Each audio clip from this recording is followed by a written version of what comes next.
Muy buenos días. ¿Te ha sucedido alguna vez que después de no ver a un amigo por mucho tiempo, cuando lo ves, ya no es la misma persona? A mí me ha pasado eso.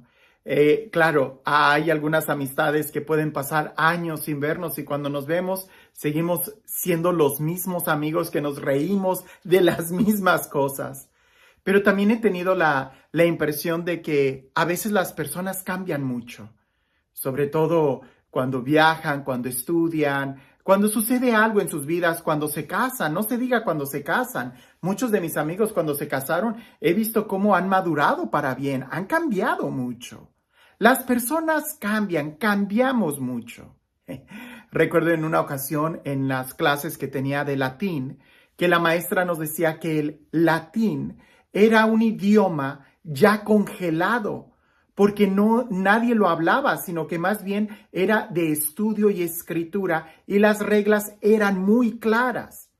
A diferencia de otros idiomas, y ella lo comparaba con el inglés, que el inglés al ser un idioma que se habla mucho y que incluso es un idioma que se está modificando demasiado por tantas palabras que están entrando a este idioma, pues es un idioma que cambia. Y es que efectivamente, lo que está en uso, lo que está vivo, cambia. Lo que ya está congelado o muerto, pudiéramos decir, ya no cambia. Así está como está. Hoy en el Evangelio Jesús hace una pregunta muy clara a sus discípulos y creo que es una pregunta que mientras estemos vivos, deberíamos de estar respondiendo continuamente.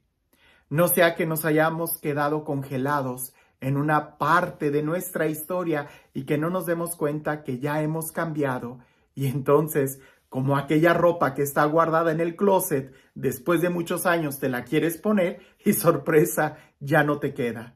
No nos vaya a suceder lo mismo con la fe, que la dejamos allá, abandonada y después de muchos años queremos tomarla y sorpresa, ya no es la misma para nosotros. O más bien, nosotros somos los que fuimos cambiando. Escuchemos el Evangelio y espero me puedas entender mejor lo que trato de comunicarte. Dice así: en aquel tiempo, cuando llegó Jesús a la región de Cesarea de Filipo, hizo esta pregunta a sus discípulos: ¿quién dice la gente que es el Hijo del Hombre?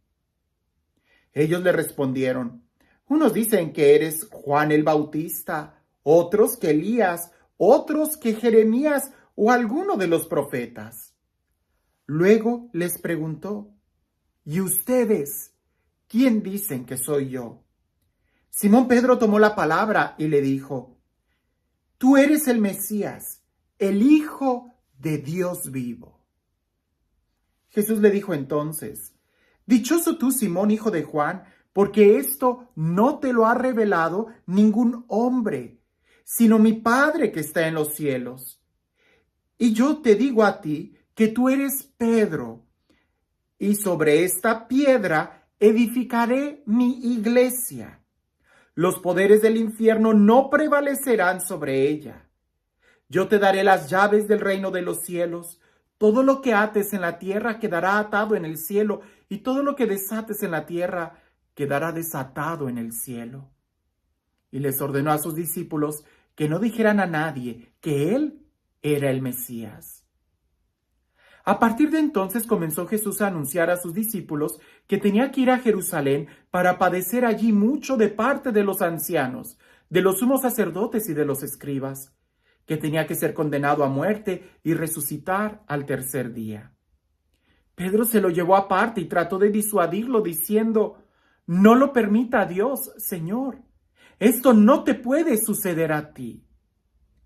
Pero Jesús se volvió a Pedro y le dijo: apártate de mí, Satanás, y no intentes hacerme tropezar en mi camino, porque tu modo de pensar no es el de Dios, sino el de los hombres.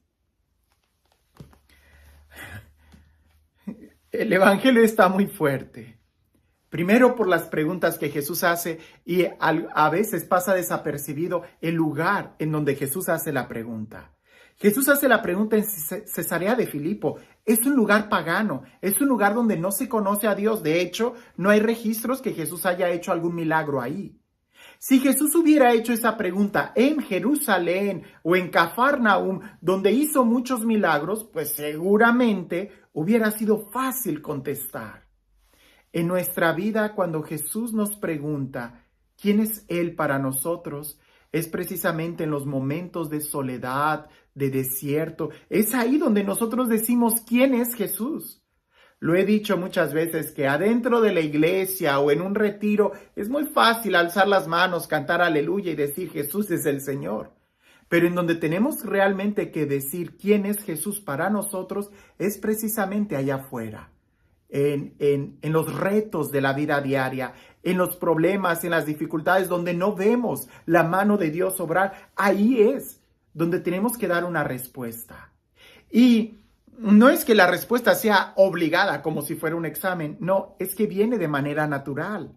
Por eso Jesús dice, primero, ¿quién dice la gente que es el Hijo del Hombre? Todos dicen algo de Jesús.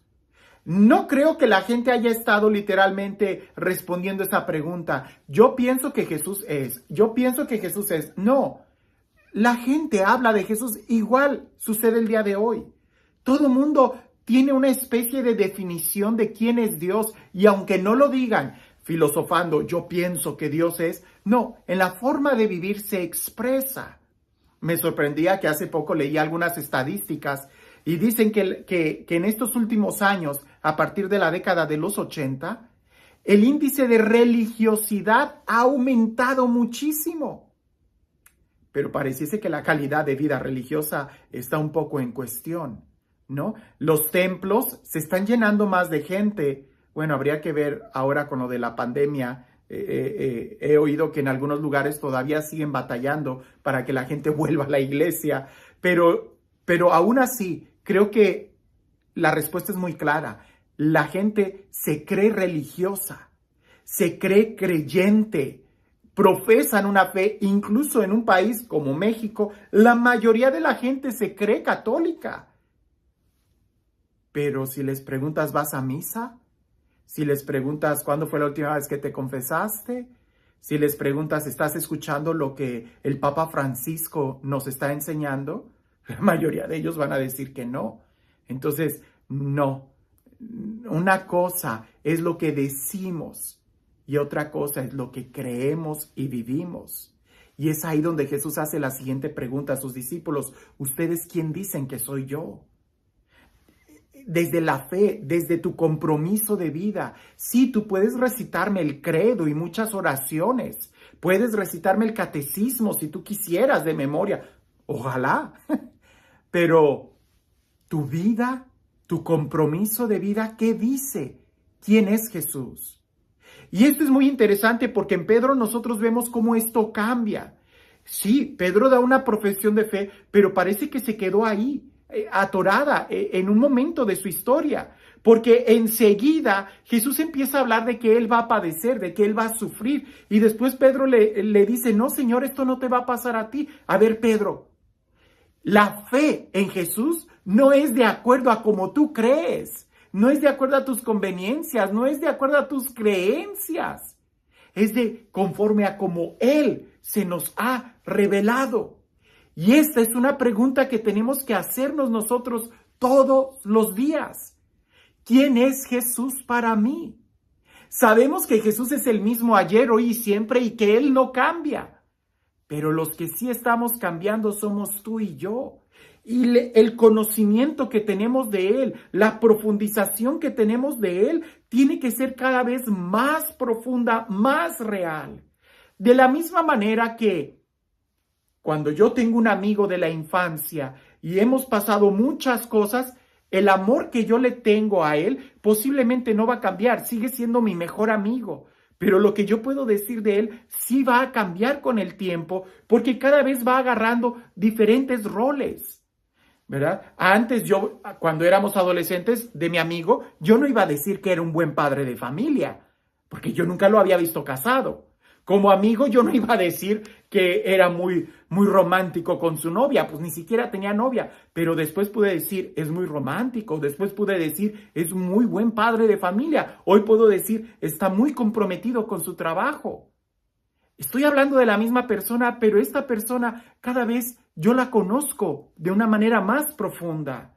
Lo mismo sucede con Jesús. Jesús no cambia, es el mismo ayer, hoy y siempre.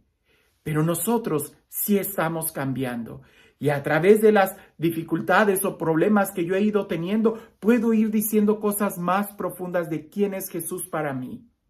Quizás en algún momento realmente de la enfermedad puedo decir que ahora Jesús es mi médico, mi compañero, mi consolador, es quien me acompaña, quien está conmigo, quien me fortalece. Antes quizás yo solamente decía cosas muy emocionales, quizás propias de un adolescente. Ay, es el que me hace sentir escalofríos, sudor, calor, me emociona, me hace cantar, le da sentido a mi vida. Pero poco a poco esto tiene que ir cada vez mejorando y profundizando. ¿Quién es Jesús para nosotros? ¿Quién es Jesús para ti?